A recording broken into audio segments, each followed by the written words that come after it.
Marisa is a veteran journalist and a first-time filmmaker. Her work spans print, broadcast, digital platforms. She's produced award-winning stories of social impact for the Hearst, Time Inc., and other written outlets, including the New York Times, CNN, Miss Magazine, the Forward and Haaretz. Let's join her in conversation, Marisa Fox. So the good news is we have a great committee who all agreed with the both of us that the film should be in the festival. So congratulations on an incredible film. Thank you all for coming. So and thank you, Ellen. Yes, and we know it's late on Sunday, so I'm gonna just kick it off with like a couple of quick questions, and then we're gonna take Q&A.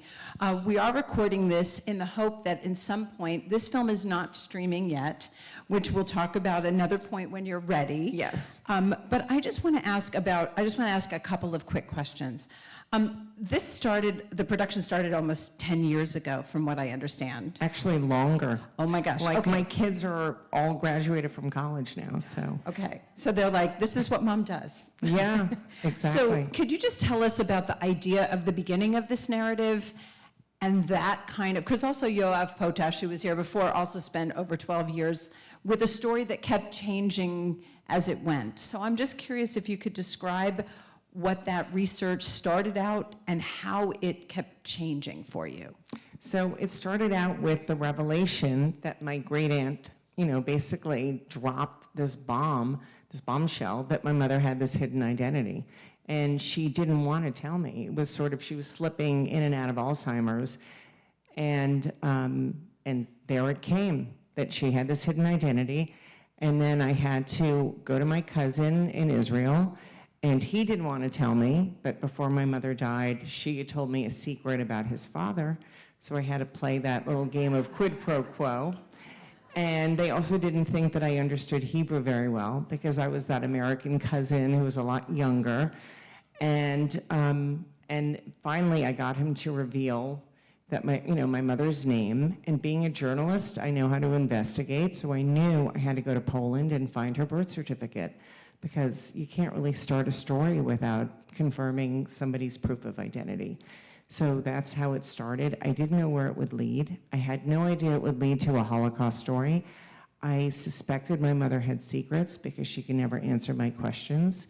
And I think her opacity, her refusal to answer my questions pushed me into journalism, because I could never get the who, what, where, when of her story. And it didn't track. And as I got older and I learned more about the dates of World War II, I thought, well, if you were born in 35, like Dad, and the last time you saw your mother, you were about 13, that doesn't really make sense. No more questions. So I had a feeling there was more to her Holocaust, more than, oh, I just fled and I didn't see anything.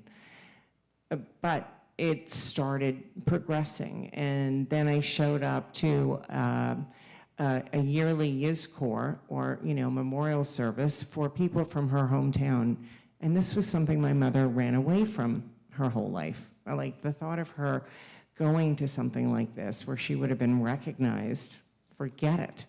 So I made an announcement and I said, I'm looking for somebody from Hella Hockerman, anybody knows. And this one woman came over to me, and it just became this organic thing where I would start showing up at survivor meetings. This was before Facebook had Holocaust survivor groups or Jewish genealogy groups and all that kind of stuff. And I literally had to show up in person. So for all millennials or whoever who think that everything you can find is on Google, think again. Like sometimes you really have to go the distance to find information. So it was sort of like, my friend introduced me to her friend, and like it just grew from there. And the interesting thing is these women became the families that they lost. So chances were, if I found one woman, she would introduce me to two more. And then pretty soon it was like those connections that you saw, where I go to Melbourne. And then from Melbourne, I'm sitting there in this woman's kitchen, this woman who I hadn't gone to Melbourne to meet. I went to meet somebody else. And during the interview, this woman that I was there to interview became very unhinged. So we had to put the interview on pause. And she was cogent enough, though, to say, oh, you have to meet Frida. She went to middle school with your mother. So, you know, it was sort of, you're sitting in Melbourne, the next thing you know, you're meeting somebody in Malmo. And it was a race against time because they knew these women didn't have, and, you know, a lot of time left. And sure enough, most of them had passed away. It's almost like you became your mom's stalker. Yes. Showing up to all of these survivor meetings and trying to glean this truth. I mean, a lot of us who have parents or grandparents that were traumatized, it was more dissociative, right? That they just didn't tell the story, possibly later. You grew up with lies, in essence, and I'm just wondering, emotionally in the film, you don't really get emotional until the end. You have a lot of journalistic distance throughout the entire film, and yet you created this insane family of women who many of whom were ghosted by your own mother, and then you became present for them.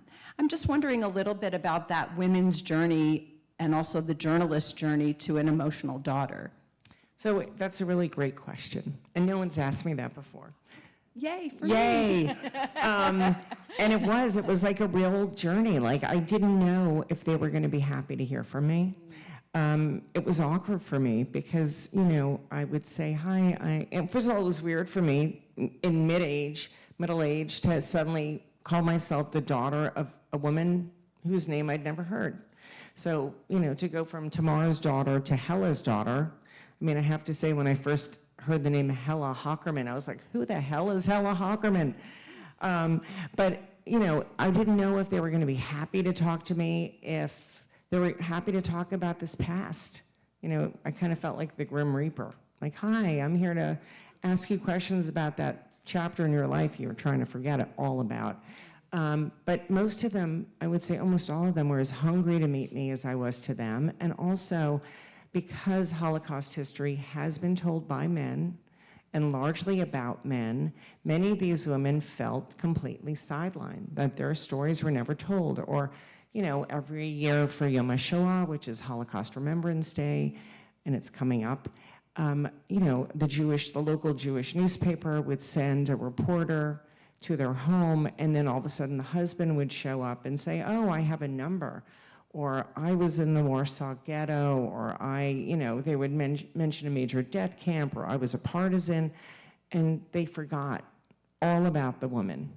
And so their stories were never told, and they felt completely ignored. So they were happy that somebody actually cared.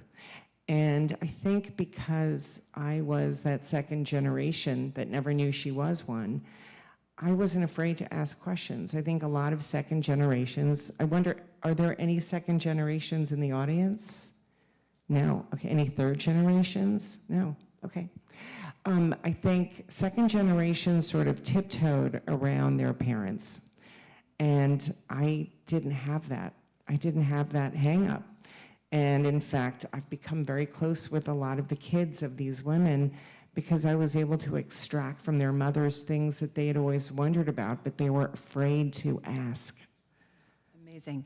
Well, we're going to actually get to questions, if that's okay. I have a couple of other questions that we'll close with, but does the audience have some questions for Marisa? Yeah, go ahead. I'll repeat it.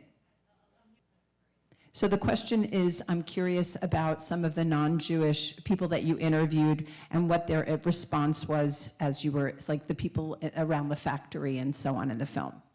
So those two women, it turned out the woman who kind of cackled at the end and comes across really badly, she actually turned out to be great in the end. I think that was a nervous laugh. And, you know, there I was, like the Grim Reaper again, showing up on her doorstep. She was kind enough to let me in and offer us tea or lemonade and talk about what she remembered. But I think it was awkward for her. She had guilt. She had guilt that there was nothing she could do as also like a teenage girl working in that factory. But in the end, when we decided we wanted the mayor to put up some sort of a monument or commemoration, she was all in. She came with me to the mayor's office and she advocated with her daughter. That other woman, however, who was like, yes, we hear this all the time, she was horrible.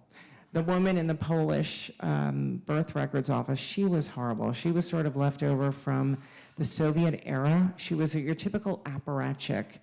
And that was actually my second time meeting her. The first time I went with a heritage group from that area, and it wasn't filmed. And she wouldn't even let me in the office. So when we came back, I had my camera guy, but she wasn't gonna let him in, so he kind of brought in a video camera, but it looked like a still camera, and that's why the angle's a little weird, because he wasn't, he was shooting on the sly. But yeah, she did not want to let us in. I've met wonderful people in Poland, wonderful people in the Czech Republic who wanted to come together. And I think at the end, I showed that there was reconciliation.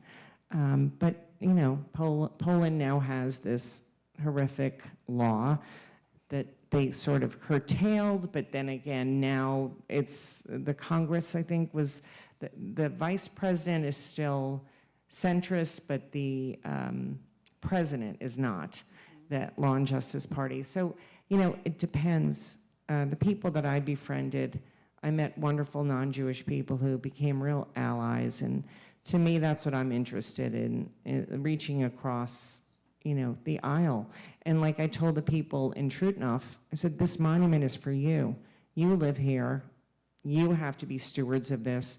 We have to partner together. It can't just be, a Jewish group coming in and telling you what to do. We have to do this together. And they were wonderful. So thank you for that question. Thank you. Question over here. The question, I think, is where did you grow up and what was it like to ask these questions of a parent? And did you try multiple times? And what was that experience like with the father and siblings? So I really think of course, my mother fell in love with my father and vice versa, but I think she also saw in him somebody who wouldn't question her. He was 10 years younger. He didn't really know what was going on during the war. I mean, he knew, but apparently a lot of people didn't know what was going on in Auschwitz, in America. Some people knew, but it wasn't a hugely reported story until after the war, until the Allies started liberating the camps. I grew up on the Upper West Side in a very Jewish neighborhood. It was also a very integrated neighborhood with Ellen. And Ellen also is like, it's funny, we went to a French school. And and how did we wind up in a French school? My story is, I think it was my Uncle Leon, my great Uncle Leon, who brought my mother to America, who was a bit of a European snob, and he was like, oh, the European education's the best education, but our closest friends were all Jewish, and we were all like children of emigres or refugees or survivors or people who fled Nazi Europe. So it was all around me growing up. But my mother only identified as Israeli and only identified as a hero, not a victim. They had no interest. I have two brothers. I'm the middle kid. I guess I was always meant to be the journalist. I just always had a ton of questions. My father, being a doctor, had a very busy schedule. He was, come home late, and on weekends he'd be doing rounds at all these other hospitals. And I think he just let my mother it's crazy though when you think about it, like reading the eulogy that the rabbi gave after my mother died, it's sort of like, were you even thinking about what you were saying? Because it's so obvious to me now, it was just a bunch of lies, Do we have some more questions right there in the back? The question is, what is the catalyst that led you to decide to make this movie? I think it was the shock of seeing this camp just sitting there in the middle of the road. And it didn't look like anything I'd been led to think of when I think about the Holocaust. You think of Auschwitz, you think of sepia tones, you think of black and white, you think of barbed wire, you think of tattoos and striped pajamas, and here was this strange little factory, and there were 10 others, and it was just sitting there, and that woman had like little garden gnomes and pink flamingos in her garden facing this camp, and it was sort of the banality of this camp just sitting there, and nobody knew what it was. And coincidentally, my cousin Yuda in Israel, or my mom's cousin Yuda, his wife is of Czech descent. And they would go visit family in the Czech Republic, and they would drive by that camp, and they thought, oh, these must be left over from the Soviet era. They had no idea. And, you know, so I think that was it. And there's a scene that was cut, but when I was meeting with those two women, this car pulls up in front of the factory, and these two guys come out, and they come out with some younger people, and I thought, oh, maybe they're like me. They're coming to, you know, figure out like a family's past, and they were just there to paintball. You know, and like you see, there's some weird kind of neon stripes, and I thought, oh my God, the past is not only completely forgotten, but it's being repurposed already. And you know, you think 80 years is a long time, but it's really not. They live with that, and they don't even know it's in their own backyard. And I will say something else. When I first started this, I had no idea that it was going to lead to the Holocaust, and I did when I decided to start filming, but I didn't know it would take me to a story about sexual violence in women, which has become a big thing. And in fact, I was standing there, and I had, you know, done the crazy thing of, oh, sure, I'll go with a, you know, cinematographer, and we'll just start shooting, and I've never made a movie before, and what am I doing, and how am I going to raise the money? And then I thought, well, who's really going to care about this story of this tiny little camp? And then Bring Back Our Girls started going viral. That's how long ago I started this, 2014.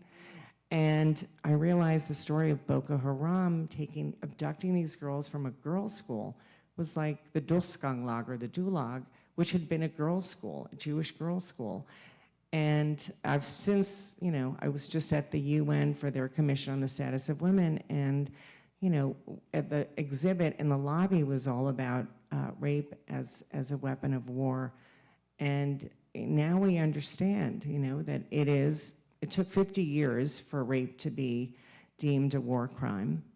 And, you know, I also wanted to know why that took so long, and with all this evidence, why wasn't it included at Nuremberg? And it just, you know, to quote Gloria Steinem, the truth will set you free, but it will also piss you off.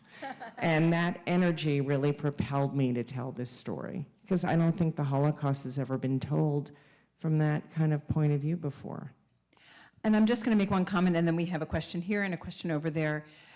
Because I always ask the filmmakers, can we roll your credits all the way to the end, or where should we start? And Marisa said, no, let's go all the way to the end so we can acknowledge the NEH funding at the end. You tell the story a little bit about the NEH funding, because it is the word, and those of us who write NEH grants, the words female, the words slave, the words race will get you flagged. And so this happened to Marisa with her film as well. Would you just share that story with us? Sure. So, you know, it's true. You work your ass off to get an NEH grant. I mean, I have a master's. My master's thesis was not nearly took as long as what this took. I mean, 100 pages of research and, you know, bibliography, pages and pages long.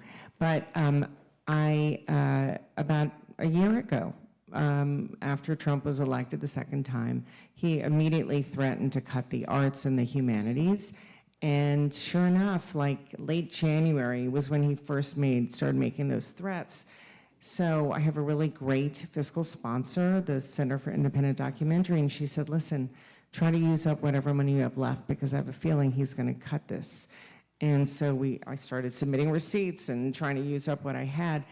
And in April, we all got letters that our projects were terminated. And my project was terminated because I used the word, as it was revealed. I don't know if any of you saw the story about how DOGE used an AI chatbot to flag grants that were deemed too DEI. Well, I'm that gender-based Holocaust film that is mentioned in all these stories and that kind of also went viral, because this DOGE staffer, who also has a last name of Fox, unfortunately, used an AI chatbot, and gender-based came up, and then the interviewer said, well, so then all women's films will be qualified as DEI? No, well, Jewish cultures, as if we're yogurt cultures, but also, okay, so you're anti-Semitic and sexist to boot. So, yeah, I mean, our country is sort of in a sorry state of affairs right now. But yeah, so the grant was terminated. So we're still looking for funding. And there are cards as you exit. Also, we're going to hand out cards. There's a QR code, and you can flash the QR code. It'll take you to our website. You can join and sign up for a newsletter and find out, when we'll be streaming, our next screenings, et cetera, et cetera. Well, thanks for the filmmakers and the artists and the truth tellers, despite that funding being cut. So the question just is, did you hit any stop gaps? Were there moments where you sort of stopped and you couldn't find any leads, or did they flow? Would that be correct? Did they flow from one to the other? That's a great question. So there were lots of moments of hardship, or I would meet these women and they would say, oh yes, I remember, like that first woman that you meet who offers me arugula and strawberries and pastries, they all want to mother me. And she's like, well, we made thread and we worked in a factory, and then I thought, okay, but that doesn't explain why this is kept secret. Like, why don't I know about Jewish women's camps? Why has this story not been told? Yeah, there were many moments. The diary, though, changed things, because in that journal, that collective journal, not only did I now have names of women who I really wanted to track down, but also I was hearing these stories. It was so raw. It was so dirty. It was so, sexual also, in a way I'd never seen in a Holocaust narrative before. And it sort of made me think, what's going on here? What did they keep secret? And I listened to a lot of the testimonies at Shoah Foundation. They helped me a lot too. And I noticed in a lot of the testimonies, even though they didn't get into rape, because the interviewers, it turned out, who did those first Shoah Foundation testimonies didn't even think of asking about sexual violence. And if a woman started talking about it, they immediately switched topics because they didn't know how to handle it. They didn't even know how to follow up. So I knew there was something in that journal. I knew there was something I had to press upon these women. And I would say finding Bella, finding Ida, a couple of women that really were willing to go the distance with me, and even Natalie Nachka, although it took me 6 years to get her to agree to be filmed. Like, I really had to earn their trust. And that's another reason why movies like this take a long time, is because it's not just a quick interview. Like, think about the Epstein files. How long has that story been out there? And how long has it taken for some of these women to come forward with their story? Or the October 7th hostages. There was recently a woman who said, I wasn't going to talk about it. I had immediately put it out of my head. And it wasn't until another woman came forward and started talking that I thought, I have to confront this. I have to come out with this too. Wow. All right, we just have our last question over here in the back. You had your hand up? And that was the first, right. Rwanda was the first time rape was accepted as a war crime, prosecuted as a war crime. John Akayesu, right? Or I forget the name, yeah. And actually, I become very friendly with some survivors of the Rwandan genocide. And when they watched my film, they said these women reminded them of some of their peers, many of whom were not quite ready to say, well, I was raped, but were willing to talk about it in sort of an abstract, general way. And I wasn't expecting any of these 90-year-old women to say, oh, I was raped. But I think you can sort of read between the lines and, thank you for that. And it's true. People have not made the connection between the Holocaust and other genocides in terms of women's rape, the sexual violence, but also sexual agency. There was a gray zone. Sometimes women had to, like the barter with the POWs, I wanted to honor all the different ways these women experienced what happened to them. For some women, they fell in love with the POWs. A couple of women married their POW sweethearts. So it's, when you're in captivity, when you're incarcerated, you do almost anything to survive, but you don't necessarily want to talk about it afterwards. So I'm just going to close with a couple of questions because I think in some ways animation and the animation in the film has become a representation of the difficult stuff, and you obviously used it in your film to illustrate the women, the Haggadah, their storytelling, their journals. Can you talk a little bit about the decision to make an animated section in your film? Who was responsible for that and how that came about? And then if my final question would be, what is next for you in this film? What surprises you now that you're presenting it to audiences? Great questions. So when I came across the journal and I realized the heart of the story, the meat of the story, the truth is in this journal, I knew that I needed to come up with some sort of visual representation that couldn't just be archival photographs. And also there's a limit to how much graphic nature. I didn't want to re-victimize these women. I didn't want to re-traumatize anyone. And I also, it's very important to retain the dignity of each survivor. So I wanted to animate it. I didn't want to reenact it, which is another technique people use. And Molly Schwartz, the brilliant Molly Schwartz, and her partner, Lindsay Meyer-Bugg, they're now partnering together, and she did a lot of the hand drawings. We worked really hard, and I had come across this Polish Jewish woman who had been a Holocaust survivor. She died young. Her name was, I'm going to butcher her name, Alina Shabajnikow. And she did these sculptures in Poland after the war that sort of were representative of how she felt. And then she succumbed to breast cancer. But it was like these lips that kind of would glow, these bodies that were made out of different materials. It was a little fluxus also in terms of using materials. She used resin and gum, some industrial materials, but it was also this sense of, I did a lot of work on, or I read a lot and talked to therapists about sexual trauma, traumatic memory, that sort of thing, and in a lot of survivors, it's a sense of disembodiment, or the head and the body don't necessarily correlate, and surrealism. And Alina had that sort of surrealist quality.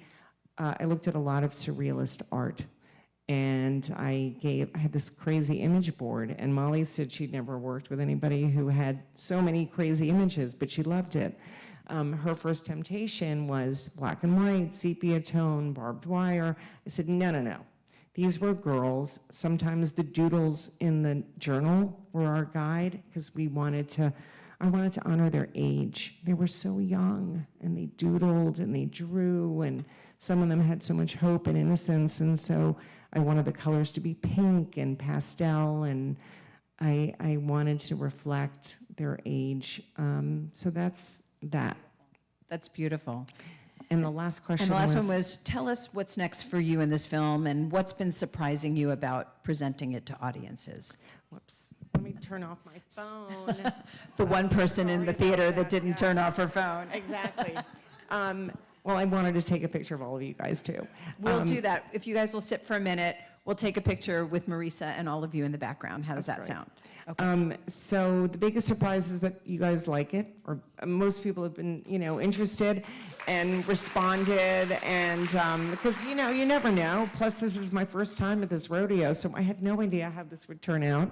But I knew what I didn't want to see. I didn't want to, use the same old footage and all that kind of stuff. So the biggest surprise is how well it's being received, and that people find it surprising. My biggest surprise is that apparently it's the first documentary to really investigate sexual violence during the Holocaust. And I also just didn't want to hit you over the head with it. I did see a TV special in Israel that was basically it was like a crime scene, and all the women were reduced to, talking heads, and you didn't get a sense of them as people, and I didn't want to do that. So the biggest surprise is, my little story is resonating, and people like it. What's next is I'm working on the book. But I have a couple of other ideas. One of them is I recently wrote a story for Rolling Stone on the music that sustained October 7th hostages while they were in captivity.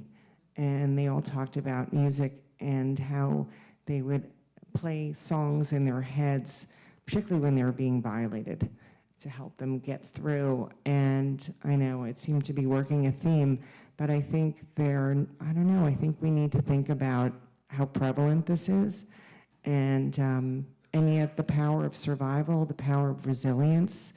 So I don't want it to be a downer, I want it to be a journey of recovery, and there are a couple of people I'm talking to that I interviewed for the story about that, so that's a possibility.